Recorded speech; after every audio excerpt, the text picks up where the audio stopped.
Hello aspirants, 2025 Kerala administrative service അതിൻ്റെ examination ജൂണിൽ നടക്കാൻ വേണ്ടി പോവാണ്. The first round, that is prelims. അപ്പോൾ ഈ പ്രിലിംസ് നടക്കുന്ന സമയത്ത് ഒരുപാട് ആസ്പിരൻസിനുള്ള ഒരു പ്രധാനപ്പെട്ട ഒരു ഡൗട്ടാണ് എങ്ങനെയായിരിക്കണം അവരുടെ പ്രിലിംസിൻ്റെ പ്രിപ്പറേഷൻ എന്നുള്ളത്. ഇന്നത്തെ ഒരു ഡിസ്കഷനിൽ എമിനന്റ് PSC നിങ്ങളുടെ മുമ്പിൽ അവതരിപ്പിക്കാൻ വേണ്ടി പോകുന്നത് എങ്ങനെയായിരിക്കണം നിങ്ങളുടെ പ്രിലിംസിൻ്റെ അപ്രോച്ച് എന്നുള്ളതിനെക്കുറിച്ചാണ്. ഈ വീഡിയോ പരിപൂർണമായിട്ട് കാണാൻ വേണ്ടി നിങ്ങൾ ശ്രമിക്കുക. അതിനനുസരിച്ചിട്ടായിരിക്കണം നിങ്ങളുടെ KS 2025 ജൂണിൽ നടക്കുന്ന പ്രിലിംസിൻ്റെ ഒരു പ്രിപ്പറേഷനും. സോ മൈസെൽഫ് മുഹമ്മദ് സഫ്വാൻ, ഹിസ്റ്ററിയുടെ ഫാക്കൽറ്റിയാണ്. നമുക്ക് എന്തായാലും നമ്മുടെ ഡിസ്കഷൻ ആരംഭിക്കാം.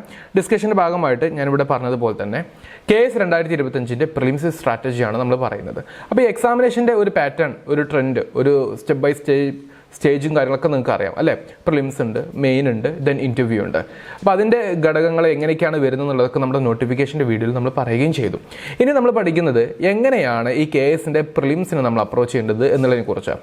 ഫസ്റ്റ് ഓഫ് ഓൾ നമ്മൾ മനസ്സിലാക്കി വെക്കേണ്ടത് പ്രിലിംസിന് 2 പേപ്പറാണ് വരുന്നത്. പ്രിലിംസിനുള്ള സിലബസ് തന്നെയാണ് മെയിൻസിനും വരുന്നത്, വിത്ത് സം ഡിലീഷൻസ്. ലൈക്ക് ചില ടോപ്പിക്കുകൾ മെയിൻസിന് വരുന്നില്ല. സോ പ്രിലിംസിൻ്റെ മെയിൻസിൻ്റെ സിലബസ് യഥാർത്ഥത്തിൽ ഏകദേശം ഒരുപോലെ തന്നെയാണ് വരുന്നത്. അതിൽ നിന്നും ചില സബ്ജക്റ്റുകൾ ഒഴിവാക്കുക, ലൈക്ക് മലയാളം, മാത്ത്, ഇംഗ്ലീഷ് തുടങ്ങിയുള്ള കാര്യങ്ങൾ ഒഴിവാക്കുക മെയിൻസിലോട്ട് വരുമ്പോൾ. അപ്പോൾ ഈ പ്രിലിംസിനുള്ള ഒരു പ്രിപ്പറേഷൻ എങ്ങനെ ആയിരിക്കണം എന്നുള്ളത് നമ്മൾ നോക്കുമ്പോൾ നിങ്ങൾ മനസ്സിലാക്കി വെക്കേണ്ടത് ഒരു ദിവസത്തെ രാവിലെ നടക്കുന്ന എക്സാമിനേഷൻ, ഉച്ചക്ക് നടക്കാൻ വേണ്ടി പോകുന്ന മറ്റൊരു എക്സാമിനേഷൻ. അപ്പോൾ രാവിലെ നടക്കുന്നതിന് നമുക്ക് പേപ്പർ 1 എന്ന് വിളിക്കാം, ഉച്ചക്ക് നടക്കുന്നതിന് പേപ്പർ 2 എന്നും വിളിക്കാം. അപ്പോൾ പേപ്പർ 1 എന്തൊക്കെ വരുന്നു, അതിന് എത്ര ക്വസ്റ്റ്യൻസ് മുമ്പ് ചോദിച്ചിട്ടുണ്ട്, അങ്ങനെ ഒരു കഴിഞ്ഞ 2020 നടന്നിട്ടുണ്ടായിരുന്ന KS എക്സാമിനേഷൻ്റെ പ്രിലിംസ് ഒരു അനാലിസിസ് ആണ് ഞാൻ ഇനി നിങ്ങളുടെ മുമ്പിൽ അവതരിപ്പിക്കാൻ വേണ്ടി പോകുന്നത്. അപ്പോൾ ഇവിടെ നോക്കിക്കേ, ഇവിടെ ഒരു ചാർട്ട് ഞാൻ കൊടുത്തിട്ടുണ്ട് അല്ലേ. അപ്പോൾ അതിൽ പേപ്പർ 1 നമുക്ക് വരുന്ന ടോപ്പിക്കുകളാണ്. ഒന്ന് ഇന്ത്യൻ ഹിസ്റ്ററി, മറ്റൊന്ന് world history, Kerala history, cultural heritage of Kerala. ചുരുക്കി പറയുകയാണെന്നുണ്ടെങ്കിൽ ഹിസ്റ്ററി ആൻഡ് കൾച്ചർ റിലേറ്റഡ് ആയിട്ടുള്ള ടോപ്പിക്സിൽ നിന്നും നമുക്ക് കഴിഞ്ഞ പ്രാവശ്യം ചോദിച്ചിരിക്കുന്നത് 10 വെച്ചിട്ട് അങ്ങനെ 4 നിന്നും 40 മാർക്കിൻ്റെ ചോദ്യങ്ങൾ ചോദിച്ചിട്ടുണ്ട്. എന്ന് പറഞ്ഞു കഴിഞ്ഞാൽ 40% ഓഫ് പേപ്പർ 1 എന്താണ്, ഹിസ്റ്ററി റിലേറ്റ് ചെയ്തിരിക്കുന്നത്. അതിൽ ഇന്ത്യൻ ഹിസ്റ്ററി ഒക്കെ പഠിക്കുമ്പോൾ നിങ്ങൾക്കറിയാം അത്യാവശ്യം വൈഡ് ആയിട്ടുള്ള ടോപ്പിക്കാണ്. എന്നിരുന്നാൽ പോലും PYQ അനാലിസിസിൻ്റെ അടിസ്ഥാനത്തിൽ നമുക്ക് കോറായിട്ട് പഠിക്കേണ്ട ടോപ്പിക്കുകൾ ഏതാണെന്ന് തിരിച്ചറിയാൻ പറ്റണം.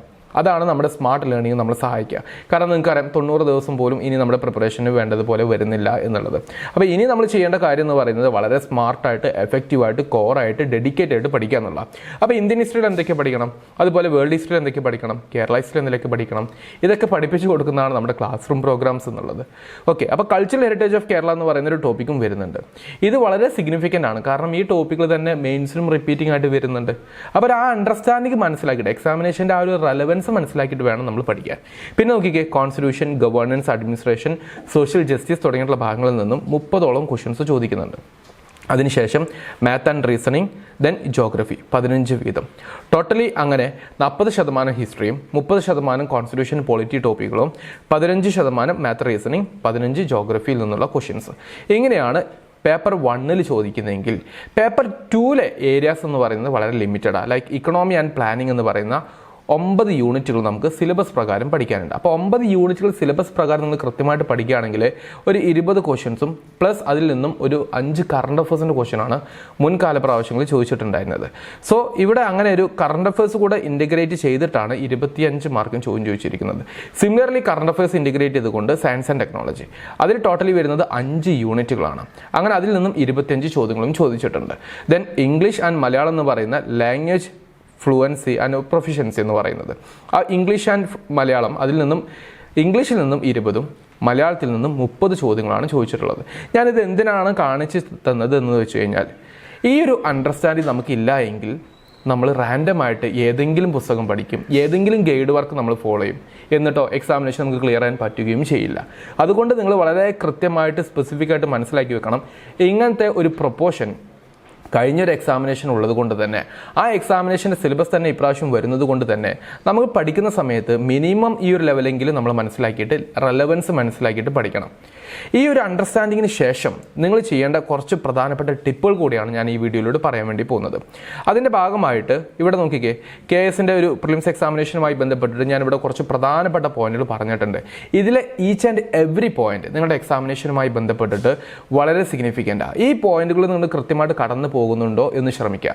കടന്നു പോകുന്നുണ്ടെങ്കിൽ തീർച്ചയായിട്ടും നിങ്ങളുടെ ലേണിംഗ് പ്രോസസ്സ് ഇപ്പോൾ നല്ലൊരു റൈറ്റ് ആയിട്ടുള്ള ഒരു ട്രാക്കിലൂടെയാണ് സഞ്ചരിക്കുന്നത്. അപ്പോൾ നിങ്ങൾക്ക് വളരെ എളുപ്പത്തിൽ തന്നെ KS പ്രിലിംസ് ക്വാളിഫൈ ചെയ്യാനും സാധിക്കും. സാധിക്കും.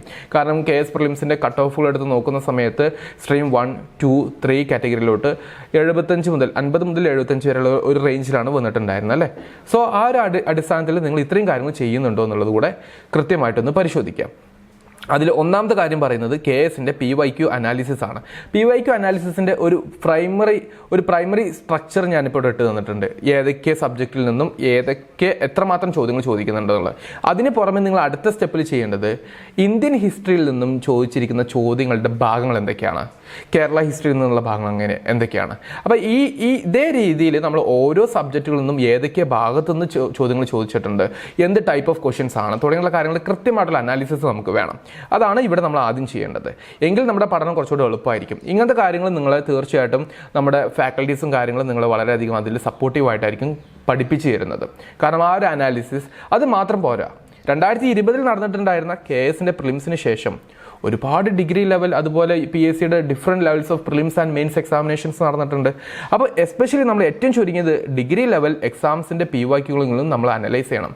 അപ്പം നമ്മുടെ എമിനൻറ്റിൻ്റെ ഏറ്റവും പ്രധാനപ്പെട്ട ഒരു പ്രത്യേകത കൂടിയാണ്. KS എക്സാമിനേഷനിൽ മാത്രമല്ല, അതിനുശേഷം നടന്നിട്ടുണ്ടായിരുന്ന ഡിഫറെൻറ്റ് എക്സാമുകളിൽ ഒരുപാട് റിസൾട്ട് നേടാൻ സാധിച്ചിട്ടുണ്ട് അല്ലേ. 100 കണക്കിന് ആസ്പിരൻസിനെ സർവീസിൽ കയറ്റാൻ പറ്റിയത് കൊണ്ട് തന്നെ ഓരോ PYQസും ഓരോ എക്സാമിനേഷന് മുമ്പ് നമ്മൾ കുട്ടികളെ ക്ലാസ് റൂമിൻ്റെ ഭാഗമായിട്ടും വീക്കിലി ടെസ്റ്റിൻ്റെ ഭാഗമായിട്ടൊക്കെ നമ്മൾ പ്രാക്ടീസ് ചെയ്യിപ്പിക്കുന്നുണ്ടെന്നുള്ളതാണ്. അപ്പോൾ അതും വളരെ സിഗ്നിഫിക്കൻ്റ് ആയിട്ടുള്ള ലേണിംഗ് തന്നെയാണ്. നിങ്ങൾ ഒരിക്കലും ഒരു ഗൈഡ് വർക്കിൽ മാത്രം നിങ്ങളുടെ പഠനം ഒതുക്കേണ്ട എക്സാമിനേഷൻ അല്ല KS എക്സാമിനേഷൻ. അതേ സമയത്ത് നിങ്ങൾ ക്ലാസ് റൂമിൻ്റെ ക്ലാസ്സസ് അതിന് പുറമേയായിട്ടുള്ള ആ കോൺസെപ്ച്വൽ ക്ലാരിറ്റി ഇവിടെ ഞാൻ പ്രത്യേകം കൊടുത്തിട്ടുണ്ട്. നോക്കിക്കേ, focusing on core areas plus concepts and fact, ഇത്രയും കാര്യങ്ങൾ വളരെ കൃത്യമായിട്ട് ഇവിടെ മെൻഷൻ ചെയ്തിട്ടുണ്ട്. അപ്പോൾ കോർ ഏരിയാസ് എല്ലാം നിങ്ങൾ ക്ലാസ് റൂമിൻ്റെ ഭാഗമായിട്ട് പഠിക്കുക തന്നെ വേണം. എന്നിട്ട് കോൺസെപ്റ്റുകൾ അത് കൃത്യമായിട്ട് മനസ്സിലാക്കിയതിനു ശേഷം കറസ്പോണ്ടിങ് ഫാക്റ്റുകൾ, കാരണം കോൺസെപ്ച്വലും ഫാക്ച്വലി ചോദ്യങ്ങൾ ചോദിച്ചിട്ടുണ്ട്. ഈ കാര്യങ്ങൾ പഠിച്ചതിന് ശേഷം നിങ്ങൾ എന്ത് ചെയ്യണം, അതിൻ്റെ കറസ്പോണ്ടിങ് ആയിട്ടുള്ള ക്വസ്റ്റ്യൻസ് പ്രാക്ടീസ് ചെയ്യണം. അത് PYQസും വേണം, MCQസും വേണം. അങ്ങനത്തെ ഒരു ലേണിംഗ് പ്രോസസ്സാണ് എമിനൻറ്റ് PSC നിങ്ങൾക്ക് നൽകുന്നത്. എന്നിട്ട് അത് നിങ്ങളുടെ ടൈം അനുസരിച്ച് വളരെ എഫിഷ്യൻ്റ് ആയിട്ട് റിവിഷൻ വേണം. സാധാരണ രീതിയിൽ ആസ്പിരൻസ് ചെയ്യുന്ന എന്താ, ക്ലാസ് റൂമിൻ്റെ 2.5 മണിക്കൂർ അതങ്ങ് പഠിക്കും, പിന്നെ അടുത്ത ദിവസത്തിന് വേണ്ടി വെയിറ്റ് ചെയ്യും. അതല്ല വേണ്ടത്. അടുത്ത ഒരു ലെസ് ദാൻ 90 ഡേയ്സ് നിങ്ങളുടെ മുമ്പിൽ ഉണ്ടാകുമ്പോൾ നിങ്ങൾ ശ്രദ്ധിക്കേണ്ട ഏറ്റവും പ്രധാനപ്പെട്ട കാര്യം, ക്ലാസ് റൂമിൻ്റെ 2.5 മണിക്കൂർ നിങ്ങൾ ആ ടോപ്പിക് ആദ്യമായിട്ട് പഠിക്കുന്നവരെങ്കിൽ ദാറ്റ് ഈസ് കോൾഡ് സ്റ്റഡിയിങ്. പിന്നീട് നിങ്ങൾ അത് റിവൈസ് ചെയ്യാൻ വേണ്ടി കൊടുക്കുന്ന ടൈമിനെ വിളിക്കുന്ന പേരാണ് റിവിഷൻ. അപ്പോൾ ഒരു study time plus revision time നിങ്ങളുടെ ഒരു കലണ്ടർ ഡെയിലി ഒരു സ്റ്റഡി പ്ലാനിൽ ഉണ്ടായിരിക്കണം എന്നുള്ളത് വളരെ പ്രത്യേകം ശ്രദ്ധിക്കുക. ഓക്കെ, അപ്പോൾ ഒരു റിവിഷൻ ഇമ്പോർട്ടൻസ് കൊടുക്കുക. റിവിഷൻ ഇമ്പോർട്ടൻസ് കൊടുത്തതിന് ശേഷം നിങ്ങൾ MCQs practice on the relevance and on the demand of this KS examination practice ചെയ്യുമ്പോൾ നിങ്ങൾക്ക് എത്രമാത്രം പഠിച്ച കാര്യങ്ങൾ റീടെൻഷൻ പവർ ഉണ്ട്, അക്യൂറസി ഉണ്ട് തുടങ്ങിയ കാര്യങ്ങൾ നിങ്ങൾക്ക് മനസ്സിലാക്കാൻ സാധിക്കും. ആ രീതിയിൽ വേണം നിങ്ങളുടെ സ്റ്റെപ്പുകൾ മുന്നോട്ട് കൊണ്ടുപോകാൻ വേണ്ടി. സോ ഡിയർ ആസ്പിരൻറ്റ്, നിങ്ങൾ ഈ 2025 നടക്കുന്ന KS എക്സാമിനേഷൻ എഴുതാൻ ഉദ്ദേശിക്കുന്ന ഒരു സീരിയസ് ആസ്പിരൻ്റ് ആണ് എന്നുണ്ടെങ്കിൽ ഞാൻ ഈ പറഞ്ഞ കാര്യങ്ങൾ ഈച്ച് ആൻഡ് എവറിത്തിങ് വളരെ സിഗ്നിഫിക്കൻ്റാണ്. ഒരു KSൻ്റെ PYQ അനാലിസിസ് അത് ക്ലാസ് റൂമിൻ്റെ ഭാഗമായിട്ട്, ഫോർ എക്സാമ്പിൾ ഞാൻ നിങ്ങളുടെ കേരള ഹിസ്റ്ററിയുടെ, കൾച്ചറിൻ്റെ, വേൾഡ് ഹിസ്റ്ററിയുടെ ഒരു ഫാക്കൽറ്റിയാണ്. അപ്പോൾ വേൾഡ് ഹിസ്റ്ററി പഠിപ്പിക്കുന്നതിന് മുമ്പ് ഞാൻ നിങ്ങൾക്ക് പറഞ്ഞുതരും എന്തൊക്കെയാണ് ഇതിൽ നിങ്ങൾ ആദ്യം ശ്രദ്ധിക്കേണ്ടത്. അപ്പോൾ നിങ്ങൾക്ക് ആ ക്ലാസ് തുടങ്ങുന്നതിന് മുമ്പ് വേൾഡ് ഹിസ്റ്ററിയുടെ ഒരു ജനറൽ അണ്ടർസ്റ്റാൻഡിങ് കിട്ടും. ശേഷമാണ് നമ്മൾ ടോപ്പിക്ക് പഠിക്കുക. ടോപ്പിക്ക് പഠിക്കുമ്പോൾ തന്നെ പറഞ്ഞുതരും ഇതിൽ നിന്നും ഇങ്ങനെ ഒരു ക്വസ്റ്റ്യൻ വരാൻ സാധ്യതയുണ്ട്. അപ്പോൾ നിങ്ങളുടെ ലേണിംഗ് പ്രോസസ്സ് എക്സാം ഓറിയൻറ്റഡ് ആയിട്ട് മാറും. അങ്ങനെയുള്ള ഒരു ക്ലാസ് റൂം പ്രോഗ്രാമാണ് എമിനൻറ്റ് PSCയിൽ സംഘടിപ്പിക്കുന്നത്. അത് മാത്രമല്ല, ഞാൻ പറഞ്ഞതുപോലെ ഈ കാലയളവിൽ നടന്നിട്ടുണ്ടായിരുന്ന കഴിഞ്ഞ 5 വർഷത്തിലുണ്ടായിരുന്ന ഏറ്റവും പ്രധാനപ്പെട്ട ഡിഗ്രി ലെവൽ എക്സാംസിൻ്റെ PYQs അതുപോലെ ബാക്കിയുള്ള എക്സാംസിൻ്റെ PYQs നമ്മൾ നോക്കാൻ വേണ്ടി ശ്രമിക്കണം. ദെൻ കോർ ഏരിയാസിന് നമുക്ക് കൃത്യമായിട്ട് ഐഡൻറ്റിഫൈ ചെയ്യുമ്പോൾ മാത്രമാണ് നമ്മുടെ ലേണിംഗ് പ്രോസസ്സ് എക്സാം ഓറിയൻറ്റഡ് ആയിട്ട് ഈ കുറഞ്ഞ സമയത്ത് വളരെ എഫിഷ്യൻ്റ് ആയിട്ട് നമുക്ക് സ്മാർട്ടായിട്ട് പ്ലാൻ ചെയ്യാൻ പറ്റുള്ളൂ. അത് നമ്മൾ ഉദ്ദേശിക്കുന്നുണ്ട്. Then concepts and fact. പിന്നെ നിങ്ങൾ ചെയ്യേണ്ട ഏറ്റവും പ്രധാനപ്പെട്ട കാര്യമാണ് ക്ലാസ്സസ് ഒന്നും മിസ്സാക്കാണ്ടിരിക്കുക, ലൈവായിട്ട് തന്നെ അറ്റൻഡ് ചെയ്യുക, പഠിക്കുക. ദെൻ റിവിഷൻ എന്നുള്ളൊരു കാര്യത്തിന് ഞാൻ പറഞ്ഞതുപോലെ സ്റ്റഡി ടൈമിന് പുറമേയായിട്ട് റിവിഷന് പ്രത്യേകം സമയം കൊടുക്കുക എന്നുള്ളത്. ഇത്രയും കാര്യങ്ങൾ നിങ്ങൾ കൊടുക്കുന്നുണ്ടോ, നിങ്ങളുടെ ലേണിംഗ് പ്രോസസ്സ് ഒരു 80% നന്നായിരിക്കും. പിന്നീടുള്ള ബാക്കി 20% നിങ്ങൾ കൃത്യമായിട്ടുള്ള MCQs പ്രാക്ടീസ് നൽകുന്നുണ്ടോ എന്നുള്ളിടത്താണ്. സോ ഇത്രയും കാര്യങ്ങൾ നിങ്ങൾക്ക് ലഭ്യമാകുന്നതാണ് എമിനൻറ്റ് PSCയുടെ ക്ലാസ്സസ്. ഇത്രയും കാര്യങ്ങൾ നിങ്ങൾ ശ്രദ്ധിക്കുകയും വേണം. ഓക്കെ, അപ്പോൾ ഈ കാര്യങ്ങൾ നിങ്ങളുടെ ഒരു പഠനത്തിൽ വരുന്നുണ്ടോ എന്നുള്ളത് ഉറപ്പിക്കുക. This is something very important. അതിൻ്റെ ഭാഗമായിട്ട് എമിനൻറ്റ് PSC നിങ്ങൾക്ക് നൽകുന്ന ചില കോഴ്സുകൾ കൂടെ ഞാൻ പറഞ്ഞിട്ട് അവസാനിപ്പിക്കാം. ഒന്ന്, ഞാൻ പറഞ്ഞതുപോലെ KSൻ്റെ ഫുൾ ബാച്ചാണ് വരുന്നത്. ഫുൾ ക്ലാസ്സസും കാര്യങ്ങളെല്ലാം ലഭ്യമാകുന്ന ഒരു ഫുൾ ബാച്ച്. അതിൻ്റെ ഒരു പുതിയ ബാച്ച് നമ്മളിത് അടുത്തൊരു ബുധനാഴ്ച, ദാറ്റ് ഈസ് 26 മാർച്ചിന് ആരംഭിക്കുന്നുണ്ട്. നിങ്ങൾക്കറിയാം, കഴിഞ്ഞ KS എക്സാമിനേഷനിൽ ടോപ്പ് റാങ്കിൽ വന്നവരൊക്കെ നമ്മുടെ എമിനൻ PSCയുടെ ഒരു സ്റ്റുഡൻസ് ആയിട്ടുള്ളവരും മെൻറ്റർഷിപ്പ് എടുത്തവരും പല രീതിയിൽ സപ്പോർട്ട് നേടിയിട്ടുള്ള ആൾക്കാരാണ്. ദെൻ UPSC ആസ്പിറൻസിന് വേണ്ടി ഓൾറെഡി ഇതിലെ ജനറൽ ടോപ്പിക്കുകളെല്ലാം പഠിച്ച് കേരള ടോപ്പിക്സ് മാത്രം അവശേഷിക്കുന്ന ആൾക്കാർക്ക് വേണ്ടി KSൻ്റെ ഒരു ബ്രിഡ്ജ് കോഴ്സ് നമ്മൾ April 2 ആരംഭിക്കുകയും ചെയ്യുന്നുണ്ട്. അതുപോലെ ഈ April 2 ആരംഭിക്കുന്ന KSൻ്റെ ബ്രിഡ്ജ് കോഴ്സിനോടൊപ്പം നിങ്ങൾക്ക് അതിൻ്റെ കേരള മൊഡ്യൂൾസിൻ്റെ സ്റ്റഡി മെറ്റീരിയൽസ് ലഭിക്കുന്നു. ഇനി അതല്ല, നിങ്ങൾക്ക് സ്റ്റഡി മെറ്റീരിയൽസ് മാത്രം മതിയെങ്കിൽ കേരള മൊഡ്യൂൾസിൻ്റെ Kerala history, cultural heritage of Kerala, Kerala geography and Kerala economy, ഈ 4 പുസ്തകങ്ങൾ നിങ്ങൾക്ക് കേരളത്തിൽ എവിടെയാണെങ്കിലും നിങ്ങൾക്ക് ഇതിൻ്റെ ഒരു ഡെലിവറി നമുക്ക് പോസിബിളാക്കി തരുന്നുണ്ട്.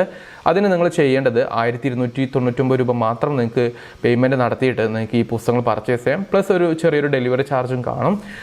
ഇതൊക്കെ അറിയാൻ വേണ്ടി, ഡീറ്റെയിൽസും കാര്യങ്ങളൊക്കെ അറിയാൻ വേണ്ടി നിങ്ങൾ ചെയ്യേണ്ടത്, ഒന്ന്, നിങ്ങൾ ഈ താഴെ കൊടുത്തിരിക്കുന്ന ഡിസ്ക്രിപ്ഷനിലും കോമൻറ്റ് സെക്ഷനിലും കൊടുത്തിരിക്കുന്ന ഗൂഗിൾ ഫോം ഒന്ന് ഫിൽ ചെയ്യുക. അല്ലെങ്കിൽ നിങ്ങൾ ഉടനടി ഓഫീസ് നമ്പറുമായിട്ടൊന്ന് കോൺടാക്ട് ചെയ്യുക. കാരണം വളരെ ലിമിറ്റഡ് സീറ്റ്സ് മാത്രമേ ഇവിടേക്കേ ഉള്ളൂ. ബുക്കുകളുടെ എണ്ണം വളരെ ലിമിറ്റഡ് ആണ്. അതുപോലെ നിങ്ങൾക്ക് KSൻ്റെ ബ്രിഡ്ജ് കോഴ്സൊക്കെ വളരെ ഡെഡിക്കേറ്റഡ് ആയിട്ടുള്ള ഒരു ബാച്ചാണ് വരുന്നത്. സോ ഒട്ടും മിസ്സാക്കാതെ തന്നെ, ലേറ്റ് ആക്കാതെ, നിങ്ങൾ നേരത്തെ പഠിച്ച് തുടങ്ങുമ്പോൾ മാത്രമാണ് നിങ്ങൾക്ക് നിങ്ങളുടെ പഠനം റൈറ്റ് ആയിട്ടുള്ള ഒരു ഡയറക്ഷനിൽ കൊണ്ടുപോകാൻ പറ്റുള്ളൂ. അപ്പോഴാണ് നിങ്ങൾക്ക് സെൽഫായിട്ട് നിങ്ങൾ എന്തൊക്കെ ചെയ്യണം തുടങ്ങിയ കാര്യങ്ങൾ മനസ്സിലാക്കാനും സാധിക്കുള്ളൂ. സോ ഒട്ടും വൈകിക്കേണ്ട. This is the program dedicated for all the KS aspirants in Kerala. So ഒട്ടും മിസ്സാക്കേണ്ട. ഏറ്റവും കൂടുതൽ റിസൾട്ടുള്ള എമിനൻ PSCയോട് കൂടെ തന്നെ നിങ്ങൾക്ക് പഠിക്കാൻ ശ്രമിക്കാം. So that's all guys. Happy learning and all the best. Thank you.